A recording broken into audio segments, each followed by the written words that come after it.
चलो सवाल लिखो।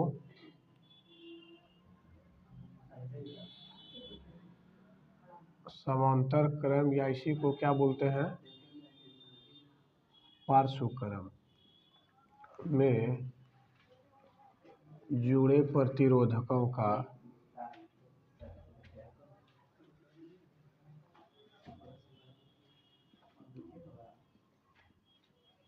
समतुल्य प्रतिरोध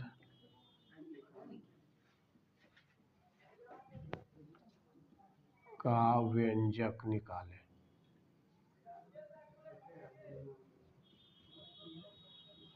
चलो ये सवाल है, समांतर क्रम या पार्श्व क्रम में जुड़े प्रतिरोधकों का समतुल्य प्रतिरोध का व्यंजक निकालें। चलो कोई दिक्कत, ये सवाल है। अगर ये सवाल आता है परीक्षा में तो निश्चित रूप से ये पहले आता था 6 नंबर, फिर बाद में 5 आ गया, फिर अब 4 नंबर में पूछा जाता है। और अगर ये सब्जेक्टिव नहीं पूछेगा तो ऑब्जेक्टिव से रिलेटेड, इससे संबंधित सवाल बहुत पूछा जाता है। तो इसका हम सबसे पहले फिगर बना दें, इसके बाद समझाएंगे तुमको। देखो इसमें सबसे पहले क्या करना है,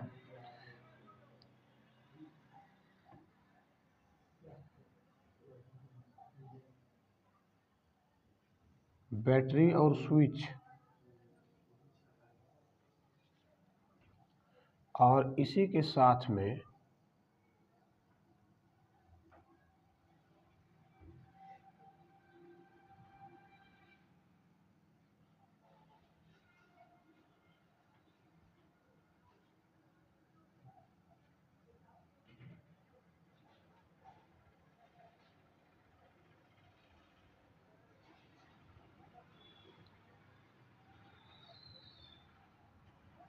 के बीच मान लेते हैं ये ए और ये मान लेते हैं बी।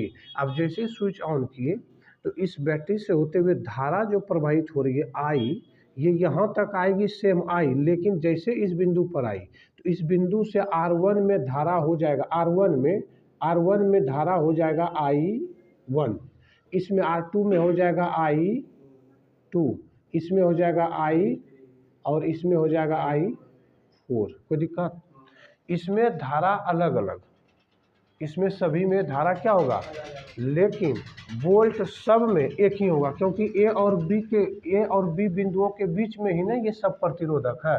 तो दो बिंदुओं के बीच में हमेशा विभवांतर समान रूप से प्रवाहित होती है। ठीक है, इस चीज को तुम समझ लो। समांतर क्रम में, किस क्रम में, समांतर क्रम में और श्रेणी क्रम में। ये श्रेणी क्रम का कहानी हम पहले बता दिए हैं। श्रेणी क्रम में और समांतर क्रम में क्या होगा, धारा अलग अलग प्रवाहित होगी, धारा अलग अलग और विभवांतर को जो वोल्ट बोलते हैं, विभवांतर एक, मतलब समान इसको बोल सकते, विभवांतर समान। इसमें श्रेणी क्रम में विभवांतर अलग अलग, क्या बोलेंगे, विभवांतर अलग अलग, लेकिन धारा क्या होगी, धारा समान रूप से बहेगी, समान। कोई दिक्कत, तो हम क्या बोले, समांतर क्रम में धारा अलग अलग, ये क्या है, समांतर क्रम है, एक दूसरे के ऊपर नीचे जोड़ा गया सभी प्रतिरोधकों को। तो ये समांतर क्रम में धारा क्या होगी, अलग अलग बहेगी, और लेकिन विभवांतर दोनों बिंदुओं के बीच में सेम होगा। कोई दिक्कत, यहाँ पर सब में, इसमें भी जाएगा, इसमें भी जाएगा, इसमें भी, इसमें भी, सब में वोल्ट जो है भी जाएगा। इतना तक कोई दिक्कत। जो बात यहाँ पर लिखे हैं इसको समझा दिए। अब इस चीज को हम यहाँ नोट करते हैं, लिखेंगे, ध्यान दो। धारा प्रवाहित जैसे करेंगे तो हम लोग को सिद्ध करना है 1/RP।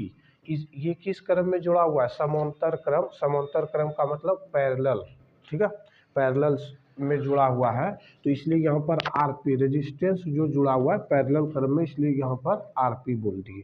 तो 1/RP equal to 1/R1 plus 1/R2 plus 1/R3 plus 1/, और अगर रहता तो प्लस करके लिखते जाते हैं। यहाँ पर प्रतिरोधक अपना मन है जोड़ने का, तुम जितना जोड़ सकते हो, एक से कम ज़्यादा 2 3 4 5 जितना जोड़ सकते हो, ठीक है।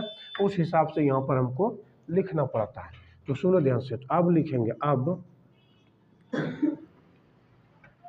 V बराबर आई आर कहो या I बराबर V बटे आर कहो, दोनों बात क्या है बराबर। कैसे, तो हम लोग जानते हैं V बराबर होता क्या है, आई आर होता है ना। तो इस I को यहाँ रख दो, गुना है R, इधर आकर क्या होगा V बटे आर होगा कि नहीं होगा।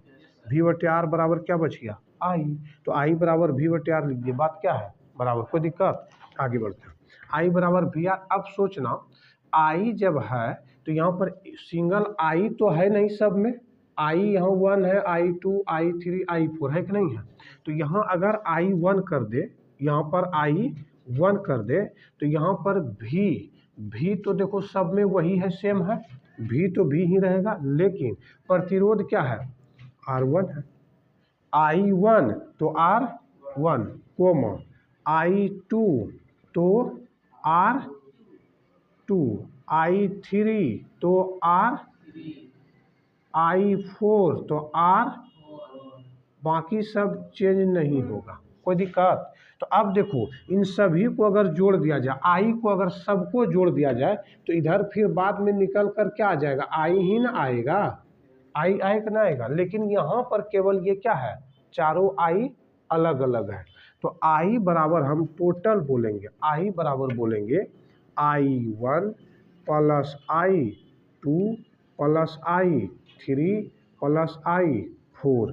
तो अब देखो I बराबर I1 का मान कितना, V बटे R1 प्लस V बटे R2 प्लस V बटे R प्लस V बटे R, होगा कि नहीं होगा। सब में V सब में क्या है, कॉमन है।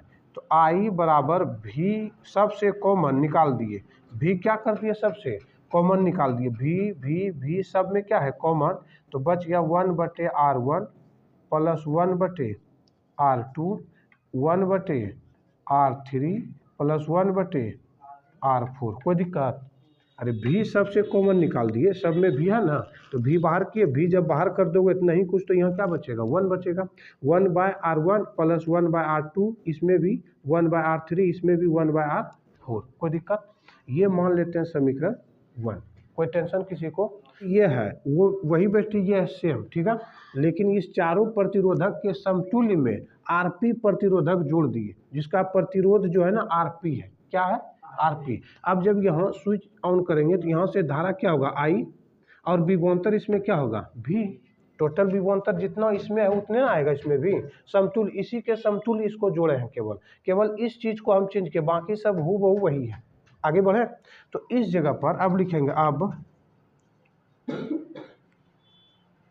चित्र 2 से या चित्र सेकेंड से दे देते हैं, चित्र सेकेंड से फिर वही बात आएंगे ओम नियम से। किस नियम से, ओम के नियम से। ओम के नियम से क्या होगा, I बराबर V बटे R, लेकिन R यहाँ पर अब की बार क्या माने, RP माने हैं, क्या माने हैं, I बराबर V बटे RP। कोई टेंशन है किसी को तो बता दो, कोई दिक्कत किसी को। अब इधर हम क्या बोलेंगे, इसको मान लो समीकरण सेकेंड। अब फर्स्ट और सेकेंड को गौर से देखो, I यहाँ पर, यहाँ भी I, दोनों सेम है कि नहीं है। तो हम बोले इतना बराबर इतना होगा, तो लिखेंगे समीकरण 1 एवं 2 से। किससे, समीकरण 1 एवं 2 से V बटे RP बराबर V into 1 by R1 plus 1 by R2 plus 1 by R3 plus 1 by R4। कोई टेंशन, V से V को कटा दो, 1 बार में खत्म। तो इधर क्या बच गया, 1 बाय RP इक्वल टू, यहाँ नहीं कुछ खत्म हो गया, इधर क्या बचा total 1 by R1 plus 1 by R2 plus 1 by R3 plus 1 by, यही हम लोग को क्या कर देना था, प्रूव्ड करना था। ये सेम आसान चीज़ है जैसे उस दिन बताए थे श्रेणी क्रम वाला, सेम वही है। अगर आता है तो 4 नंबर में आएगा, रिवीजन करो ठीक से, ठीक है। इसके बाद इससे संबंधित अभी तुरंत सवाल पर हम लोग आगे बढ़ेंगे।